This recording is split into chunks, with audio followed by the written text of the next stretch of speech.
In this exercise tutorial, I'm going to be showing you how to do a unipodal balance, or alternatively, a balance on one leg.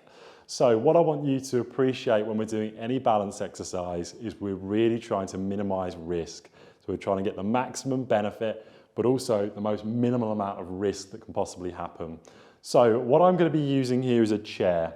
And this chair is going to get myself into the position I feel comfortable with to train one leg and the ankle and stability of that side through having this as my fixed object. You can do this against a wall, you could do it against a counter, anything that realistically is going to give you the confidence and faith to come into the exercise, take your hands off that chosen object, and then if you need it, it's always there you can grab back onto.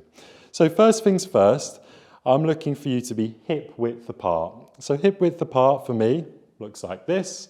And both my feet are going to be placed exactly forwards. So both like train tracks pointing forwards. What's going to happen now is I'm going to have both my hands on this chair. I'm going to bring one leg up. Once I then feel comfortable and my chest's up, I'm going to take my hands off that chair or any object that you're using. If, for example, you're using that kitchen counter or a wall and you feel, oh, I'm losing my balance, you can quickly grab onto it, and that's going to minimize the chance of injury.